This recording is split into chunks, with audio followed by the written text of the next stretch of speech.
em Canelas. É desejo da Escola Sabatina que todos se possam sentir bem aqui, que todos possamos sentir o calor humano e espiritual que vai emanar do estudo que nós vamos fazer da lição da Escola Sabatina. Damos as boas-vindas também a quem nos assiste através da internet, que se possam sentir bem connosco, que possam sentir de alguma forma o calor do Espírito de Deus junto a vós através desta transmissão que está a ser feita.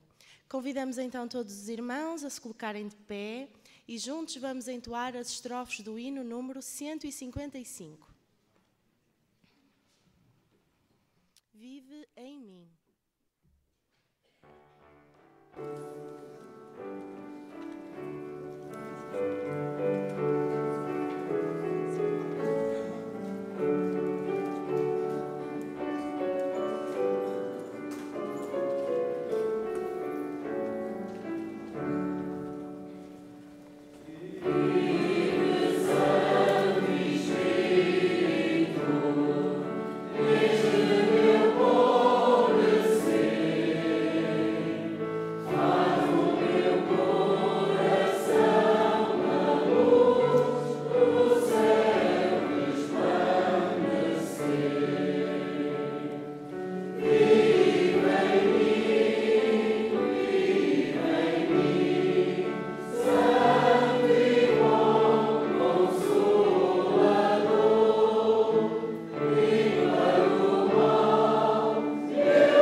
Querido e bom Pai, estás nos céus. Obrigada, Senhor, por hoje ser sábado, Senhor.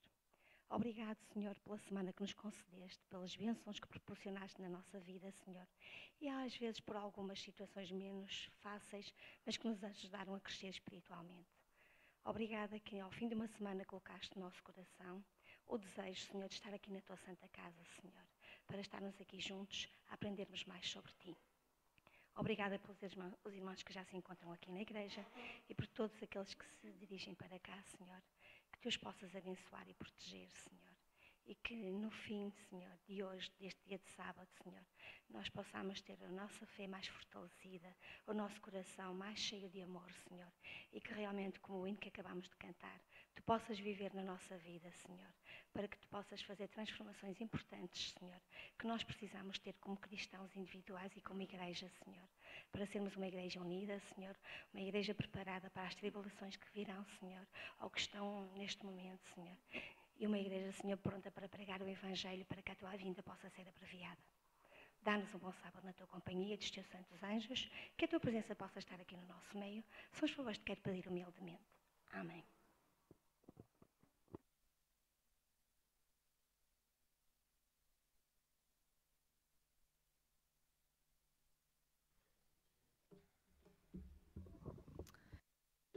cada um de nós, desde pequeninos, que temos um quarto. Alguns já o partilham com outra pessoa, outros ainda é aquele espaço que é só nosso. E o que é que nós temos dentro deste nosso quarto? Temos uma cama, grande ou mais pequena, temos um roupeiro onde pomos a nossa roupa, as nossas malas, assim, os nossos casacos. O que é que temos mais? Podemos ter uma pequenina mesinha onde temos um candeeiro para ligar e acender a luz, com algumas gavetas. Temos também, alguns podem ter uma estante para pôr alguns livros, que quem gosta mais de ler. Podemos também ter uma secretária onde pousamos o nosso computador e os nossos cadernos, para quem estuda.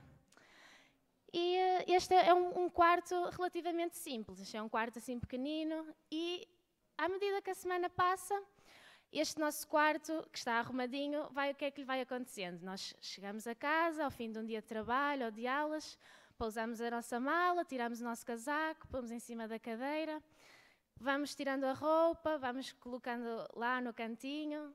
E o que é que vai acontecendo? Ao longo desta semana, este nosso quarto, que no início estava arrumadinho, vai começando a ficar mais desarrumado. Nós chegamos a casa, olhamos para o quarto e dizemos: hoje não, fica para amanhã, estou tão cansada, vou descansar. Pomos o despertador, na manhã seguinte acordamos, vestimos-nos, vamos para o trabalho ou para a escola, voltamos a casa e acontece tudo igual. Ao fim da semana, chega a sexta-feira, aquele dia que nós nos preparamos para o sábado, e então realmente nós olhamos para o quarto e vemos: que bagunça que isto está, o que é que fazemos? Vamos, arrumamos, pomos tudo direito, preparamos as nossas coisas para o sábado.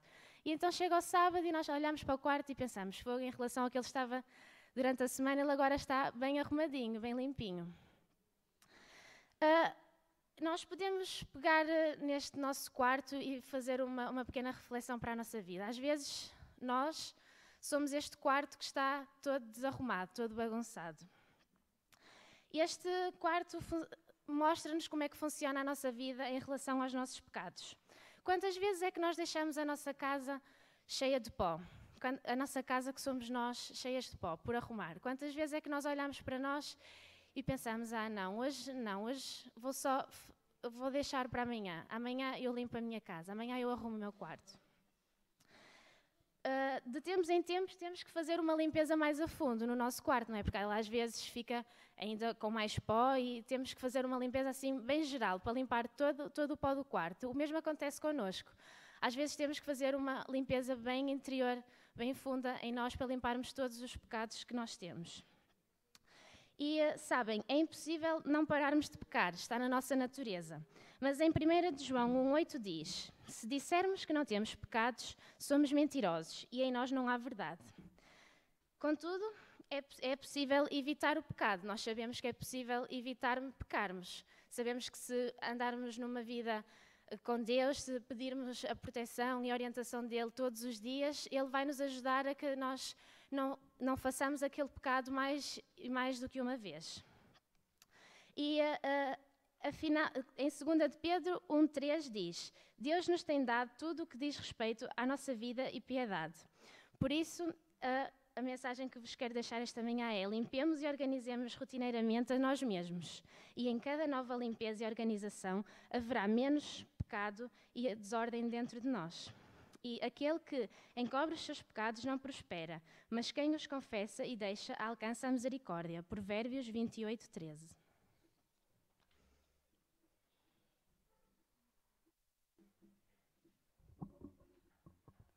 Chegou o momento de passarmos à lição.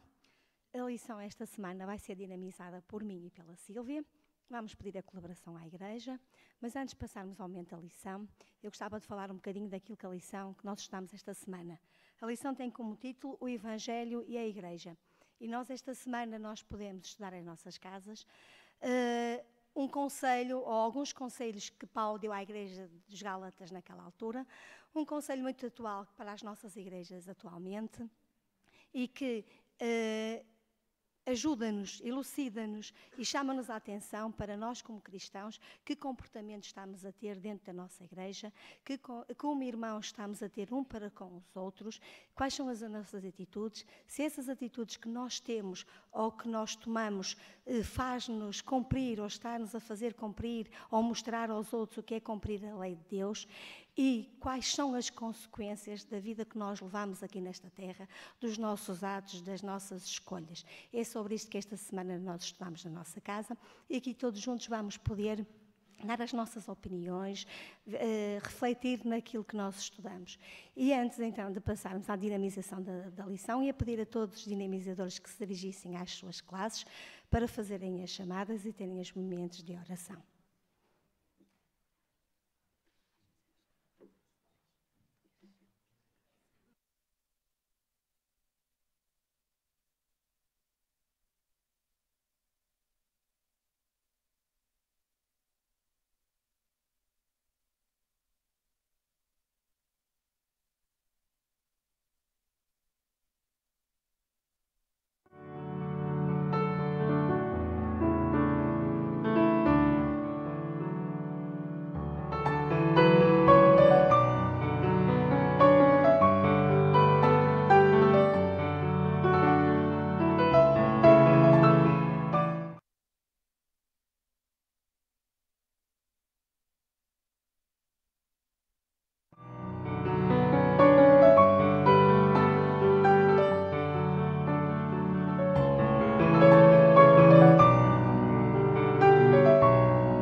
acho que estão concluídas todas as dinâmicas deste início, destes momentos em classe. Vamos então passar agora à grande classe em geral, que hoje serei eu e a Madalena. Nós vamos comentando que estar na mesa da escola sabatina custa ali o mês de janeiro. Não é? É o primeiro impacto, nós vemos cerca de 150, 200 olhos olhar para nós, sentimos a pressão de não estarmos aí sentados, de estarmos deste lado, sentimos a pressão do relógio. Portanto, são vários tipos de pressões. E depois, em fevereiro, a coisa começa e nós já estamos aqui, já percebemos aqueles irmãos que estão verdadeiramente bem dispostos, aqueles que estão muito felizes, aqueles que nem por isso até estão assim um bocadinho zangados. Nós, pelas expressões, vamos conseguindo perceber mais ou menos o estado de espírito da igreja.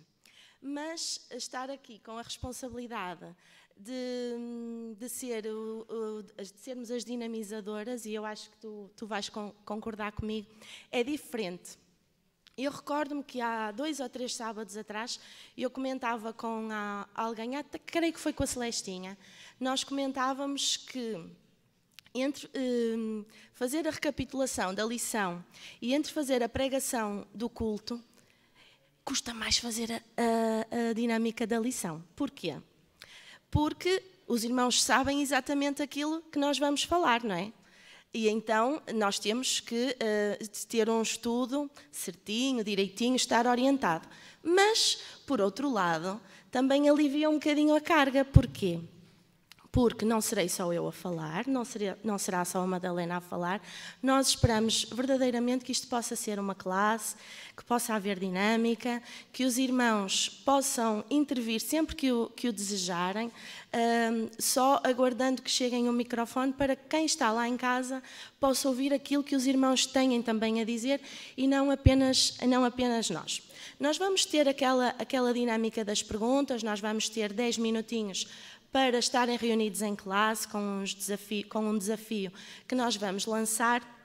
Mas antes, só numas breves palavras introdutórias, convém nós relembrarmos aqui um ou dois conceitos. Então, a lição desta semana falava sobre o Evangelho e a Igreja. Então, e o que é a Igreja? Somos nós, sim. E nós somos todos homogéneos, ou seja, isto é um grupo homogéneo ou heterogéneo. Ou seja, vocês acham que nós somos todos muito parecidos ou somos todos muito diferentes? Em algumas coisas somos verdadeiramente diferentes, mas na essência, aquilo que nos traz aqui, aquilo que nos move a nós ao sábado de manhã sairmos da nossa cama quentinha, porque afinal é um dia que as pessoas estão mais relaxadas, levantarmos-nos, vestimos uma roupa bonita, entramos no carro e vimos à igreja. O que é que nos une? Isso, a essência, é igual ou não é? Isso é a mesma, não é?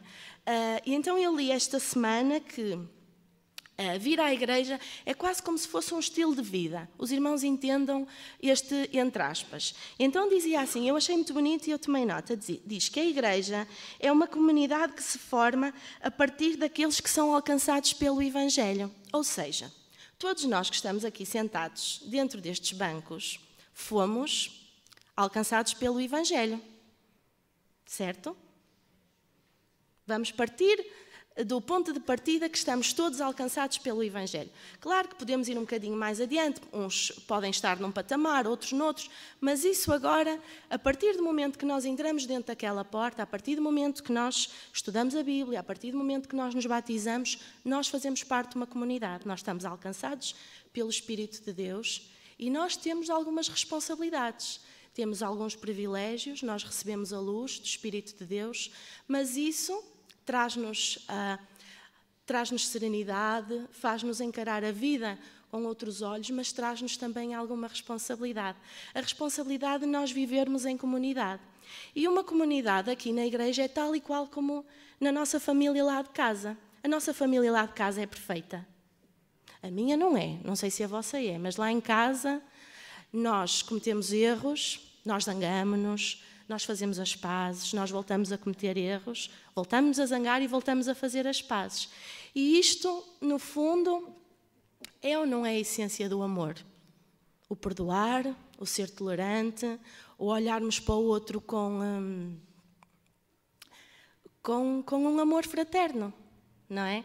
E sendo nós um grupo homogéneo, que na essência somos iguais, porque todos fomos alcançados pelo Espírito, devemos sim estar aqui sentados dentro destes bancos com este mesmo amor e com este mesmo sentimento que nós sentimos pela nossa família lá de casa, porque esta é a nossa família espiritual. Bom, então nós esta semana estudamos ali o capítulo 6 do livro de Gálatas. Nós temos vindo a estudar o livro de Gálatas e nós percebemos pela escrita de Paulo que Paulo é um teólogo teórico, não é? Ele falou de conceitos como a salvação pela fé, a justificação pela fé, se há conflito entre a lei e a graça, a liberdade em Cristo. Isto foram tudo temas que nós estudamos nos 5 capítulos anteriores e que sábado após sábado nós temos vindo aqui a recapitular. E agora chegamos ali ao capítulo 6 e há uma espécie de não é como se fosse uma quebra, mas nós passamos de uns conceitos mais teórico-teológicos e passamos para questões práticas do dia-a-dia, da nossa vivência como irmãos, da nossa vivência com a nossa família espiritual, como é que nós devemos agir com o nosso irmão, como é que nós devemos agir quando o irmão tem um problema, como é que nós devemos agir quando nós próprios temos um problema e temos vergonha de o contar à nossa família espiritual. E Paulo, um teórico, dá-nos ali uma data de conselhos, uma data de pistas, para que nós, hoje, no século, em 2017, possamos colocá-los em prática na nossa vivência, na nossa comunidade. E então, se há alguma coisa que é difícil na vida, é nós nos relacionarmos uns com os outros, não é? O ser humano nem sempre é muito compreensível com o outro ser humano. É aquela velha história de nós, quando apontamos um dedo, temos uma data deles a apontar para nós, mas no momento em que isso está a acontecer, nós sabemos disso. Mas no momento em que apontamos, é como se fosse uma borracha que passa na nossa mente e nós esquecemos completamente essa ideia. Claramente, Paulo defende aqui neste livro de Gálatas, e nós já vamos ver ponto por ponto, ele defende que quando alguém erra, nós devemos ajudá-lo na sua reabilitação. E nós, se formos ver como é que Jesus fazia, Jesus compactuava com o pecado. Mas ele amava quem? O pecador, de tal forma que eu até escrevi aqui que Jesus tinha uma unidade de cuidados intensivos até aqueles pecadores estarem no Espírito. Jesus era uma unidade de cuidados intensivos constante com quem ele se cruzava. Ele não deixava de reabilitar, não é? O pecador, indicando-lhe, olha, fez assim com Maria Madalena, fez assim com Zaqueu, fez assim com o jovem rico, com tantas personagens bíblicas e histórias que nós vamos lendo e que nos percebemos com quem ele se foi cruzando. Percebemos que Jesus reabilitava e que isto da reabilitação implica, e quem trabalha em construção sabe que uma casa, quando está velha, quando tem problemas, quando tem patologias, nós não a deixamos, ela não morreu. Às vezes é para destruir completamente, porque não há ponta por onde se lhe pegue. Mas a maioria das vezes o que é que se faz? Aproveita-se as boas paredes, aproveita-se os bons pilares, aproveita-se algumas vigas e dali surge uma nova casa, um novo edifício, completamente restaurado e reabilitado. E era isto que Jesus fazia. Nós, semana passada, estudamos também o conceito do caminho. Falamos aqui, o Tiago falou aqui também, cada frente. E a expressão caminho, encaminhar, na Bíblia, quando é falada aqui em Gálatas, é num contexto, e a tradução do grego, que é a língua original em que o livro de Gálatas foi escrito, este encaminhar escrito em Gálatas tem a ver com um consertar, como quando um pescador coloca um remendo numas redes e conserta as redes para que elas possam voltar a ser lançadas. O desafio a nós cristãos é nós voltarmos a encaminhar alguém que está no erro, que está desviado, com amor, com mansidão, segundo o Espírito e não segundo a carne. Este é o grande desafio que nos é lançado a nós como comunidade. E então, nós agora vamos pedir que se possam juntar nas vossas unidades de ação e vamos debater quatro grandes questões. Então, eu vou pedir... Então eu vou pedir aí que a ala esquerda, à semelhança daquilo que já foi feito de outras vezes, portanto, eu vou pedir que as classes da ala esquerda, os dinamizadores, possam dinamizar e depois, nós quando voltarmos aqui, só vem uma pessoa a intervir, ok? Portanto, relativamente ali ao primeiro verso de Gálatas 6, diz, como devem... Eu não consigo ler dali, vou ler daqui, perdão. Como devem os cristãos relacionar-se com os seus irmãos e irmãs que erraram? Uma boa questão. Porque é importante tratarmos os outros que estão sobrecarregados como gostaríamos nós mesmos de ser tratados. Ok, ala esquerda. Agora aqui a ala central. Explique o que Paulo pretendia transmitir com os versículos 3 a 5 de Gálatas. Será que falava de humildade e responsabilidade cristã? O que é isto? Portanto, nós pedimos para vocês justificarem e abordarem ali um bocadinho mais. Depois aqui para a ala direita, o Gálatas 6.2 e também um bocadinho atrás, 5.14, se vocês quiserem usar esse texto como apoio. De que modo amar o próximo cumpre a lei de Cristo? E onde é que nos são colocados os maiores desafios ao levarmos os fardos uns dos outros? Depois ali para cima, para a galeria, eu vou pedir que os jovens que estão desse lado se possam juntar ali àquela classe, que está um bocadinho maior, e diz assim, o cristão entende que há uma lei de semeadura e de colheita. De que maneira isto se reflete nas nossas escolhas? Portanto, nós vamos dar cerca de 5, 6 minutos para vocês poderem conversar junto das vossas unidades de ação e depois voltamos a debater estas mesmas questões todos juntos.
Som. Tá? Estás a ouvir? Tá. Muito bem. Calhou-nos então esta parte da lição, que tem a ver com Gálatas 6, 8 a 10. Eu se calhar lia aqui nesta minha versão, que eu acho que é uma versão que de certa forma se enquadra também com as nossas vivências de hoje, não só porque tem uma linguagem mais atualizada. E diz assim: se plantar no terreno da sua natureza humana, desse terreno colherá a morte. Porém, se plantar no terreno do Espírito de Deus, desse terreno colherá a vida eterna. Não nos cansemos de fazer o bem, pois, se não desanimarmos, chegará o tempo certo, em que faremos a colheita. E o versículo 10 diz: portanto, sempre que pudermos, devemos fazer o bem a todos, especialmente aos que fazem parte da nossa família da fé. Eu gostava de colocar uma questão, que é um bocado uma questão retórica, mas de certa forma é o que ali nos está a perguntar. Ali diz: o cristão entende que há uma lei da semeadura e da colheita.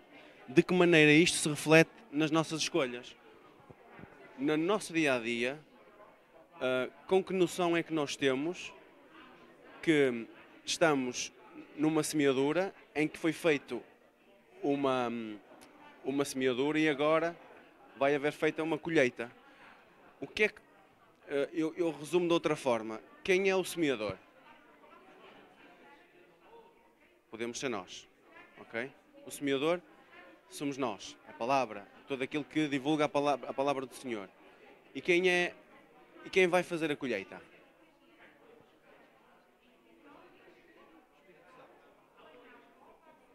O Espírito do Senhor, Deus, Ele é que vai fazer a colheita. Porque reparem, quantos de nós é que já aconteceu dizerem assim: eu estive a falar com alguém lá fora sobre Deus, eu semeei lá uma sementinha, agora Deus é que trata do resto. Agora Deus é que vai, a partir de agora, vai ou utilizar-nos, ou utilizar outros, ou colocou a sementinha no coração da pessoa para um dia mais tarde, se calhar até aquilo vai surgir num momento difícil, mas não somos nós que colhemos.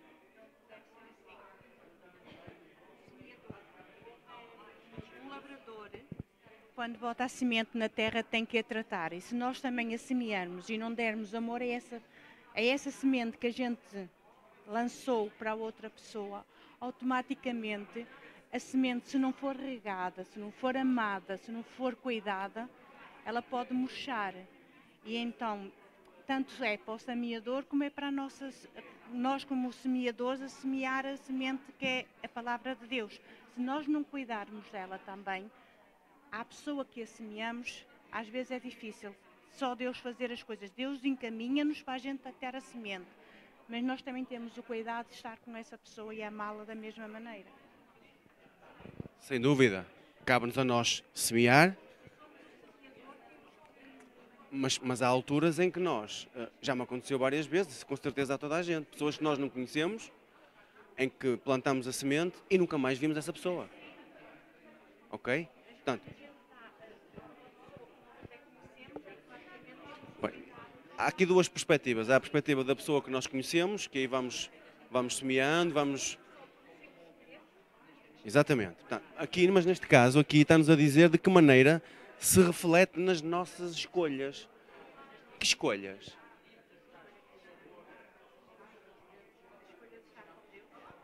Reparem, o cristão entende que há uma lei da semeadura e da colheita. Ok? De que maneira isto se reflete nas nossas escolhas? A questão aqui é o seguinte: a perspectiva dentro da lição é que nós temos que ter a noção de que há estas duas vertentes, a semeadura e a colheita. Nós podemos fazer parte da semeadura e, eventualmente, do cuidar, da semente e acompanhar. Nisto, se tivermos alguém, ou se isto for com alguém se isto for com alguém que conheçamos, mas também pode haver a situação de alguém que não conheçamos. A colheita é sempre para Deus, não é para nós, ok? Nós fazemos o trabalho o melhor possível, Deus é que escolhe. Deus é que escolhe o que é o trigo e o do joio.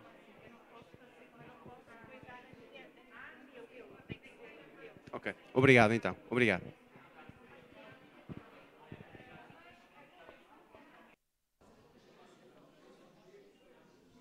Pedimos que possam concluir. Vamos voltar aqui à grande unidade de ação. Vamos todos debater as questões que vocês debateram aí nas vossas unidades.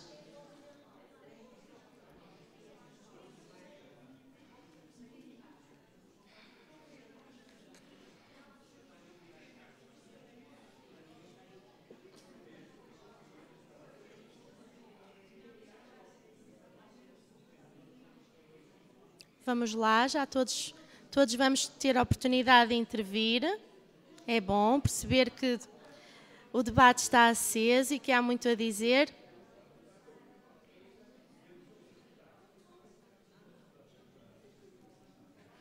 Vamos então começar ali pela ala esquerda. E vou pedir, portanto, vamos então reler a pergunta que a ala esquerda esteve ali a debater. Como devem os cristãos relacionar-se com os seus irmãos e irmãs que erraram? E por que é importante tratarmos os outros que estão sobrecarregados como gostaríamos de ser tratados? Eu peço a uma das três classes, se alguém quiser intervir, um microfone aí junto da ala esquerda, por favor. Alguém que queira intervir?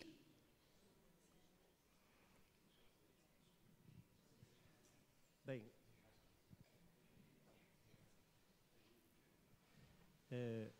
a conclusão desta... A conclusão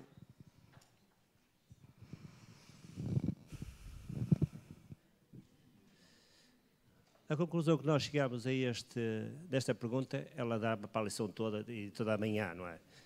Mas a conclusão que chegamos, isto só nós aqui, não é? Tem outros pensamentos, respeitando esses, é que ao julgarmos, devemos julgar com amor. Isto é, quem julga deve amar, deve ser aquela pessoa que ama, não aquela pessoa que tem ódio ou que tem qualquer controvérsia.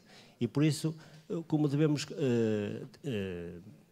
como queremos relacionar com esses irmãos é com amor, porque foi isso que Jesus nos mostrou desde sempre, deu-nos uma grande aula sobre isso, e é nesse sentido de amar aqueles que caem, porque podemos estar, e estamos todos no mesmo barco e todos podemos cair, e todos caímos, não é? A segunda, como gostaríamos de ser amados, aí dá a resposta toda de que como é que devemos tratar os outros, isto é, fazer aos outros aquilo que gostávamos que fizéssemos a nós. É o princípio do amor ao próximo. É o princípio do amor ao próximo. Não é? É verdade.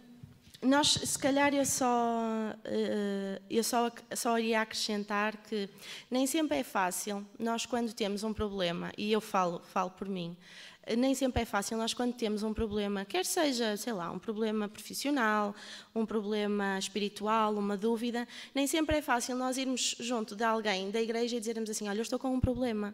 Não é fácil, porque nós quase que sentimos que estamos numa espécie de nudez espiritual e não é fácil nós assumirmos que temos um problema, que temos um erro, porque nós gostamos de mostrar, não é, o embrulho bonito e o pacote bonito. Mas o facto é que quando fazemos isso, nós estamos a colocar-nos numa posição de humildade e estamos a pedir auxílio ao outro, e isso vai nos aproximar também do nosso irmão. E o que é que nós podemos fazer por alguém que está com um problema na vida? Não interessa o tipo de problema nem o tipo de pecado. Nós, primeiramente, devemos e podemos orar, não é? Porque era uma coisa que nós gostaríamos que fizessem por nós. Podemos ouvir. Às vezes as pessoas só precisam que nós estejamos lá para ouvir, sem ouvir e calar e ficar ali.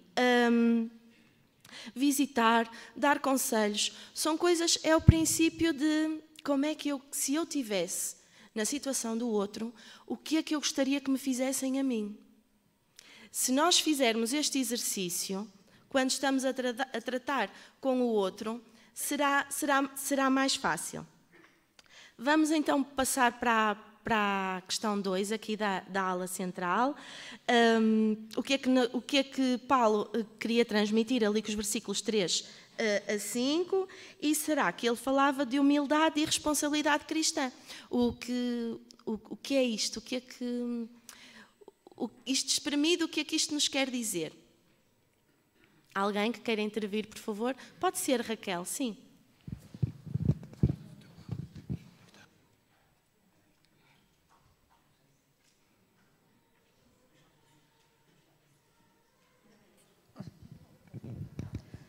Sim, parece que sim. Ora bem, nós estivemos aqui a debater um bocadinho estes 3 versículos e vamos juntar a resposta, as 2 respostas numa só, porque aquilo que Paulo nos diz nesses versículos é que realmente nós devemos sujeitar-nos a Deus, porque aquele que julga ser alguma coisa e porque julga ser alguma coisa aquilo que faz, vai se gloriar nas suas obras, então já tem o seu galardão. Isto é, a sua única satisfação será, ou o seu único prémio será ter-se envaidecido, o que não é nada. No fim, sabemos que isso não é nada. Qualquer coisa boa que façamos vem de Deus. Mas depois é dito que cada um levará a sua própria carga. E aqui entramos na responsabilidade, para além da humildade de reconhecermos que todos erramos e todos temos os nossos problemas, e efetivamente, como foi referido na primeira questão, seria bom que todos, ao reconhecermos que temos os nossos próprios erros e que podemos contar com os irmãos para nos apoiar, há certas coisas, o da responsabilidade cristã, não é? Há certos assuntos que nos cumpre resolver com Deus. Isto é, apenas Deus pode fazer alguma coisa na nossa vida. E estava aqui a lembrar uma ilustração de, numa reunião de oração, apareceu um irmão que pediu para que a congregação orasse por ele naquele determinado problema. Mas não disse qual era o problema. Disse que tinha uma teia de aranha na sua vida, que os irmãos orassem pela teia de aranha. E, efetivamente, todos oraram. Mas na semana seguinte o irmão voltou a pedir a mesma coisa. E na terceira, na quarta semana, até que uma irmã simples, humilde, se lembrou de pedir ao Senhor em voz alta: Senhor, mata a aranha da vida do nosso irmão. Porque muitas vezes nós pensamos que uma determinada coisa que é o problema e não vamos à raiz do problema. A responsabilidade cristã nossa, primeiramente, é pedir a Deus que sonde a nossa vida como fez Davi e que não deixe nada, porque Davi também estava cego e foi preciso que o Senhor pusesse o dedo na ferida. Pronto, era um bocado isto. A humildade só vai dar como resultado uma responsabilidade também que temos para connosco mesmos, com a nossa salvação, e que possamos reconhecer que só Deus pode fazer alguma coisa na nossa vida para limpar.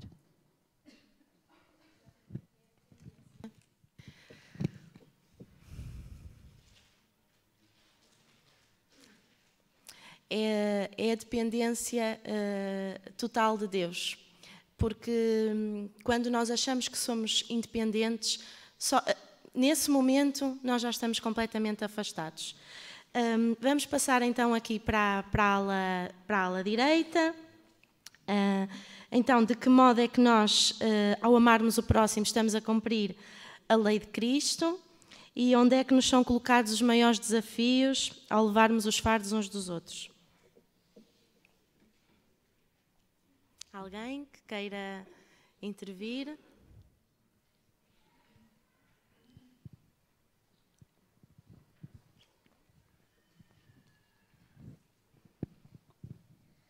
Ora bem, o que a nossa classe pôde exprimir-se na pergunta foi que quando nós verdadeiramente somos tocados pelo Espírito Santo e deixamos que o Espírito Santo trabalhe em nós, estamos a ser semelhantes a Jesus. Automaticamente passamos então a amar o próximo e a cumprir a lei como Cristo cumpriu, amando com os seus defeitos e com as suas virtudes cada pecador. É assim, se formos ao capítulo 5 e ao versículo 14, o que é que Paulo diz? Está ali referenciado. Amar o próximo como a nós mesmos. Nós, de quem é que nós mais gostamos? Nós temos família. Nós temos marido, nós temos esposa, nós temos filhos, nós temos pais. Mas de quem é que a gente gosta muito? De nós, não é?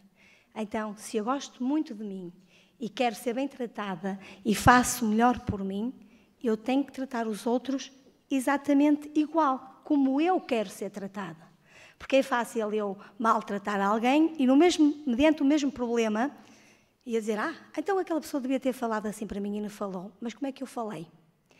E ao cumprirmos a lei de Deus, nós estamos a cumprir a lei de Deus através do amor. A lei de Deus baseia-se em que sentimento? No amor. Deus aqui nesta terra era amor, não é? A lei que Ele deu, a lei moral, a lei escrita, tudo se baseava no amor. E é cumprindo com o amor que nós conseguimos realmente tratar os outros como eles devem ou merecem ser tratados, como é aquilo que nós queremos ser tratados. E isso vai nos levar à resposta da segunda parte da pergunta 3, que é: onde é que nos são colocados os maiores desafios ao levarmos os fardos uns dos outros? A Silvia, na introdução, já falou ali um bocadinho. E assim, ninguém aqui é perfeito. Ninguém é perfeito. Todos nós temos os nossos problemas. Uns mais fáceis, outros mais difíceis, uns que se resolvem com rapidez, outros que não se resolvem, se calhar não têm resolução. Mas todos nós temos cargas. E a Silvia dizia há bocadinho que o amor suporta tudo. O amor ajuda tudo. O amor contribui para tudo. E se eu tenho amor para o meu irmão, eu vou fazer o quê? Um esforço, não é? É meu dever aqui dentro da igreja. Para ser uma igreja unida, eu consigo eu dar o exemplo a ajudar o meu irmão. Mas há situações aqui que destas cargas que nós levamos, que nem sempre somos nós que as podemos ajudar. Há cargas que nós temos que nós próprios temos que as levar. Porque são cargas que são cargas que são consequências dos nossos atos, não é? São consequências das escolhas que eu faço. E essas consequências, esses fardos, essas cargas que vêm sobre os meus ombros, às vezes Deus permite que ninguém as consiga resolver. E para quê? Para que eu possa, ao longo daquele tempo em que eu tenho aquela carga, eu possa ter uma experiência e compreender realmente aquilo que eu fiz, aquilo que eu devo de mudar na minha vida. Não é? Diga, irmão Albano, o irmão Albano quer interferir, esteja à vontade. Olha, desculpem lá, não estava previsto isto, mas há uma coisa que eu não podia deixar passar desta lição. Primeiro, ela é sensacional se a compreendermos. Se a compreendermos. Portanto, desde o início, desde a criação, quem é que estragou o Éden? Satanás. Todos perceberam. Adão e Eva não escaparam. Logo à saída, foi o que se viu.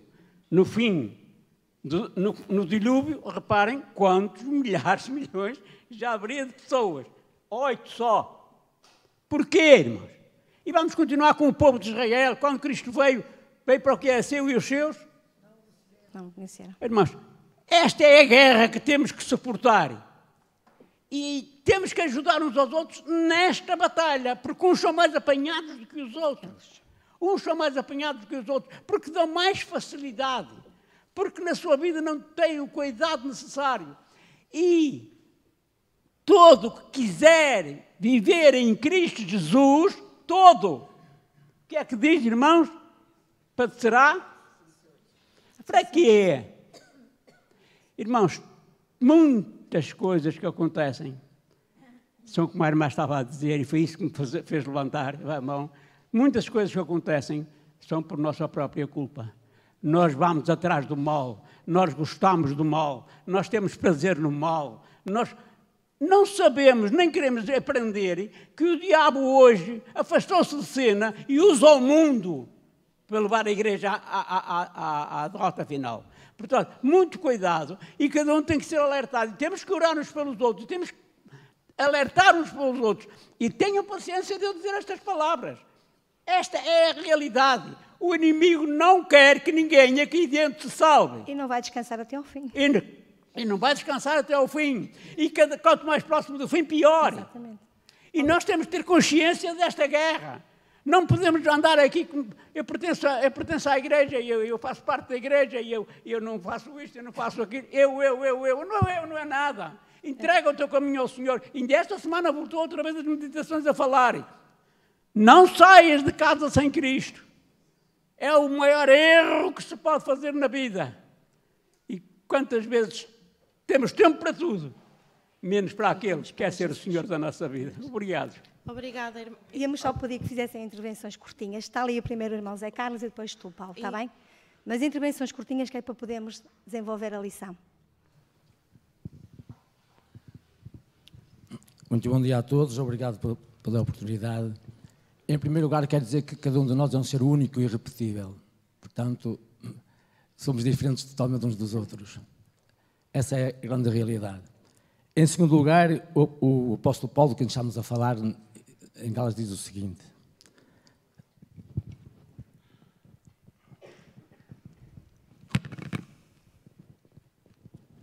Ele diz o seguinte: meus irmãos, fiquem a saber que a boa nova que eu vos anunciei não é de origem humana. Não a recebi nem a aprendi de qualquer pessoa, mas foi Jesus Cristo quem me deu a conhecer.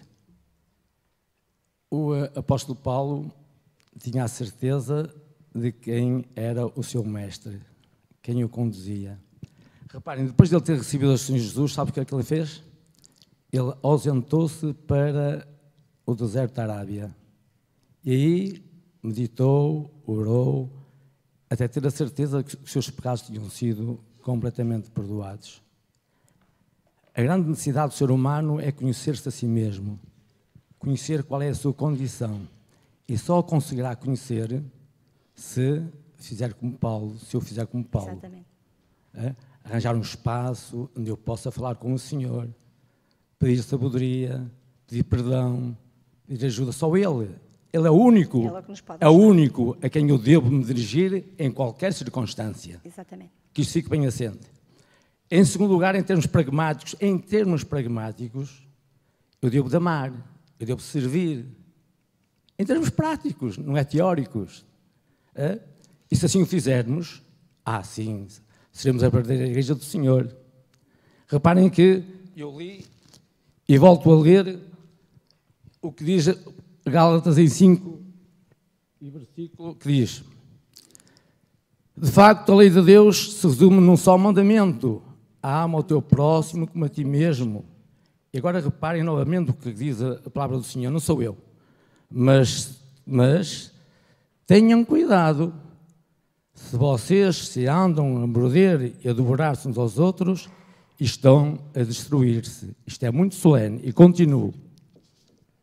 O Espírito de Deus produz amor, alegria, paz, paciência, amabilidade, bondade, fidelidade, etc. O contrário que é? Intriga, ciúmes, iras, rivalidades, discórdias, divisões. Este é o contrário. E depois a palavra do Senhor diz assim: não se enganem, com Deus não se brinca. Cada um há de colher aquilo que... Desculpa, Paulo, só antes de interferir... Só vou terminar, isso é importante. Cada um irá receber aquilo que semeou. Pronto, é muito importante... Suma, temos que viver menos Exatamente. sobre os desejos da carne e mais sobre os desejos do Espírito. Obrigada. O que temos que ver muito é mais pela prática do que pela teoria. Muito obrigado pela vossa atenção. Obrigado. Rápido, Paulo, que ainda nos falta ali uma questão ali em cima. Sim, sim.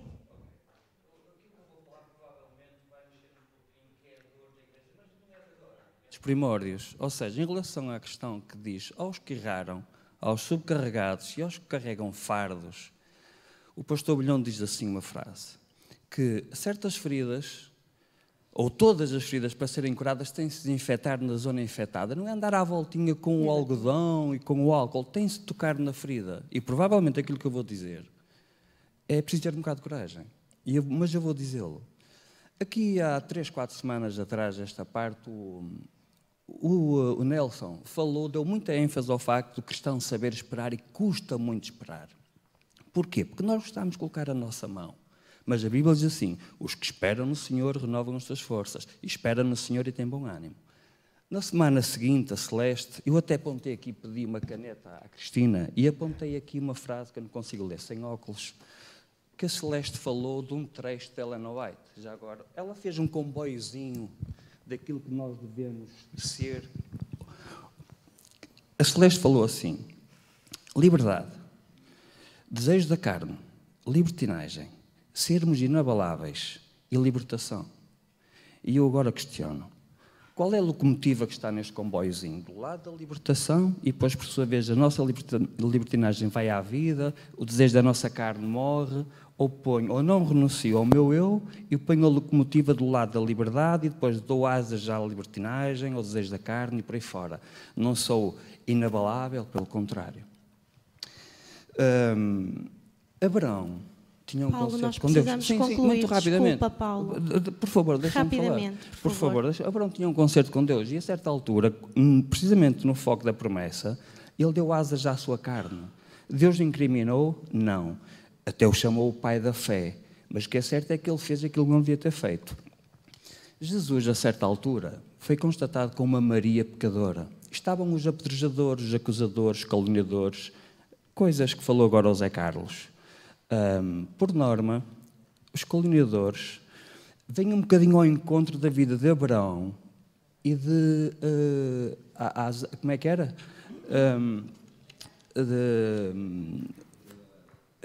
Não, Maria Madalena tinha a ver com Agar. Sabem o que quer dizer Agar, já agora? Fuga, atalho. Aquelas pessoas que estavam a acusar Maria Madalena estavam a fugir dos pecados ocultos que escondiam, só que esqueciam que Jesus sabia de todas as coisas. Por isso é que Jesus disse que quem não tiver pecados que atire a primeira pedra. Obrigada, sim, Paulo. Deixa-me só acrescentar só mais uma coisa, por favor. Tempo. Olha, não conseguimos. Peço desculpa, está bem? Peço desculpa. Mas o silêncio dos inocentes contrasta com a indiferença e com os acusadores. A igreja que acorda. Nós acordemos, porque... eu contra mim falo. Eu não sou santo, ninguém é santo. Porém, o silêncio dos inocentes é aquilo que pondera desde o início até agora. Porque há alguém que ousa desafiar Deus, como disse José Carlos, e que com Deus não se brinca, ou seja, com Deus não se zomba. Daniel foi para a cova dos leões, Deus estava com ele, não perdeu o controle. José foi acusado injustamente, foi para a cadeia, Deus estava com ele e tinha um plano com ele. Jó, o tsunami da vida levou tudo. Deus esteve sempre com ele e nunca perdeu o leme, nunca perdeu o controle. Pensemos nisto. Obrigada. Íamos pedir então à classe lá em cima que pudesse expor a sua reflexão. Não sei se... Tá. Ok, muito bem. Aqui a classe esteve a debater um bocadinho a questão. Nós sabemos que há a questão da semeadura e da colheita. Estamos num grande campo. Acho que aqui foi tudo falado, de certa forma. Indiretamente, nós estamos muito bem situados num campo que nós podemos participar da semeadura, não temos a possibilidade de participar na colheita porque essa pertence a Deus. Exatamente. No entanto, há aqui um versículo que eu gostava de salientar e que depois me foi chamado aqui a atenção pelo Pedro, que é a seguinte. Nós podemos plantar por nós próprios, ok? E então aí o que vai acontecer é a condenação pela morte, porque tudo aquilo que nós fazemos não tem valor absolutamente nenhum. Depois podemos optar pela plantação do Espírito, que aí sim, com a bênção do Senhor, com o critério que o Senhor nos dá, o Senhor poderá tirar colheitas daí. Mas, no versículo 10 diz, portanto, sempre que pudermos, devemos fazer o bem a todos. Isto tem a ver com as nossas escolhas, ok? O bem a todos, mas sobretudo aos da nossa fé. E isto também vai um bocadinho de encontro àquilo que o irmão Albano falou, que foi que é o propósito de Satanás, criar contendas entre nós, criar diferenças, eventualmente alguns acharem-se mais do que os outros, eventualmente alguns acharem-se menos do que os outros, que aí não vejo grande mal, para que nós não possamos estar unidos numa forma que é a salvação de todos nós, e individual. Portanto, é importante perceber que estamos no meio de uma semeadura em que também há o joio, não há só o trigo, também há o joio. E o joio está cá. Meus irmãos, o joio está cá. Se é Deus que o diz, é assim que temos que o aceitar. Mas acaba Deus, de certa forma, colher o trigo do joio, ok? Portanto, a fazer bem a todos, mas sobretudo aos da igreja. Eu só, para terminar e em conclusão, eu gostava de dizer o seguinte. Há uns anos atrás ouvia-se muito o slogan que dizia assim, todos diferentes, todos iguais. Nós aqui na nossa igreja somos todos diferentes no aspecto, mas temos um princípio igual, que é o princípio que é da fé, não é? É o conhecermos a Jesus. E todos nós temos defeitos, como eu disse há bocadinho. Mas nós, com os nossos defeitos, devemos de nos ajudar mutuamente e fazer com que a nossa igreja se cresça unida e amparar-nos uns aos outros. Porquê? Porque se nós falarmos lá fora uma vivência de Cristo que nós não temos aqui dentro, o que é que nós estamos a demonstrar aos outros? Que realmente falamos, mas não praticamos aquilo que Deus quer que nós pratiquemos. E em relação a este ponto aqui, mais propriamente, que é sobre o semear e sobre o colher, e quando Paulo fez a metáfora da semeadura, nós temos uma grande responsabilidade.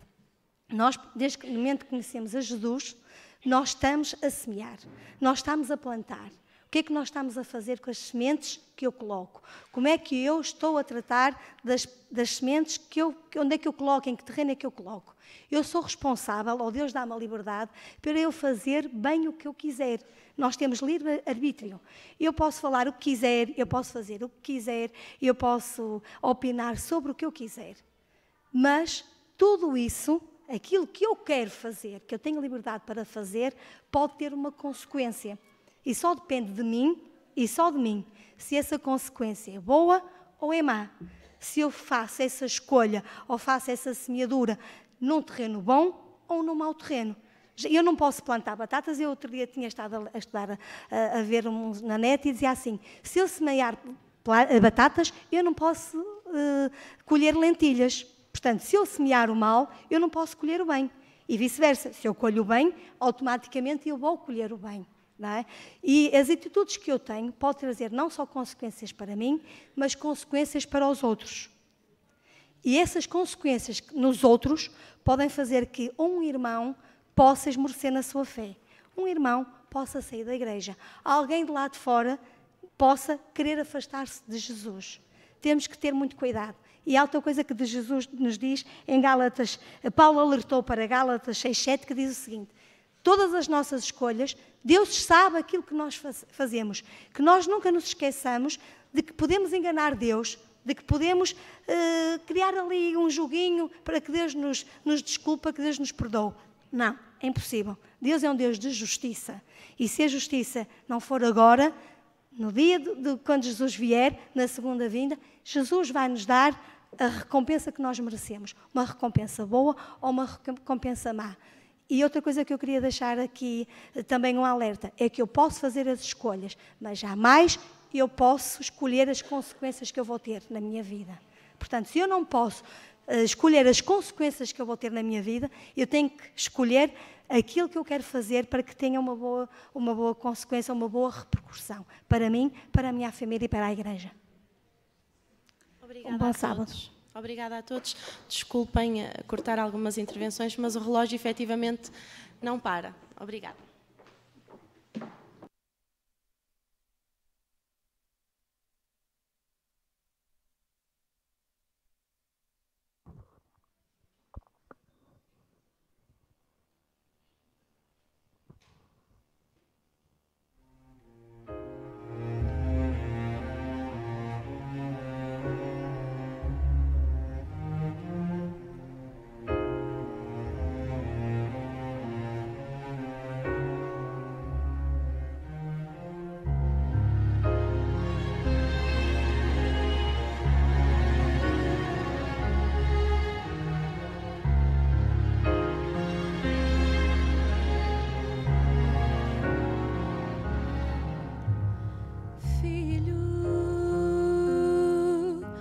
Nunca mais falaste comigo nenhum simples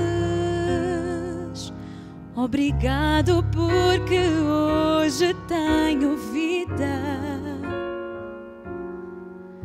Na verdade eu sinto falta da tua voz.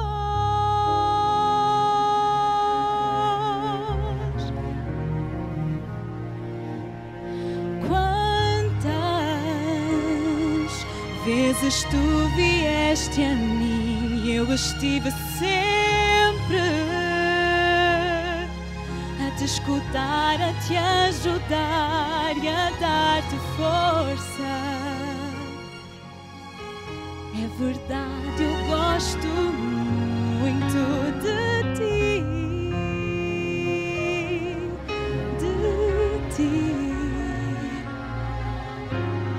filho.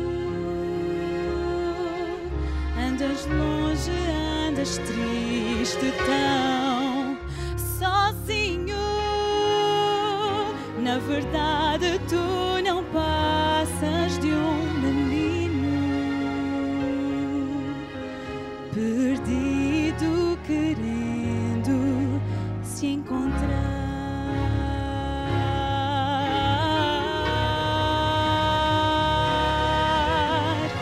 Triste, eu não quero ver-te assim, tão triste.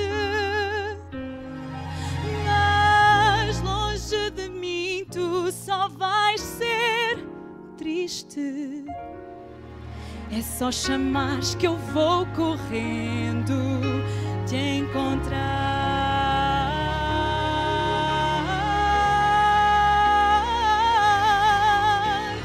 Quando tu vais voltar para mim, estou à tua espera. Volta logo que o tempo está a findar. Muito em breve eu volto e não há outra chance.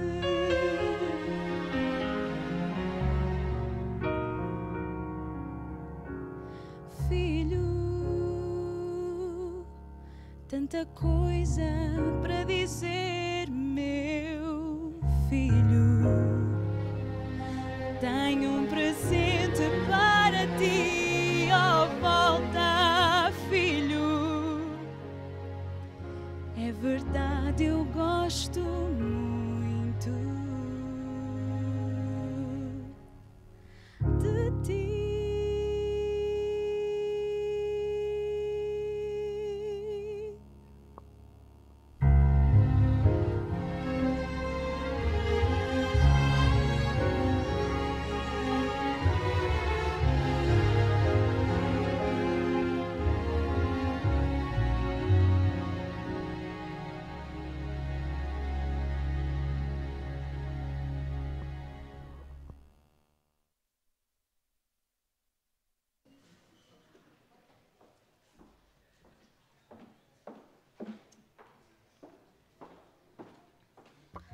A Escola Sabatina agradece à Anice esta participação especial e agora, para terminarmos os momentos da Escola Sabatina, vamos todos juntos entoar as estrofes do hino 401.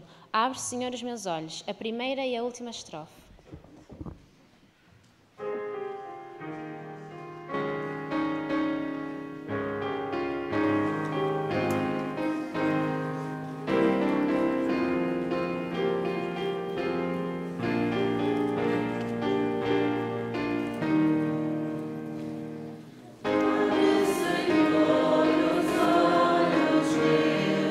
Ao esplendor da tua luz,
Senhor, toma-nos nos teus braços, Senhor.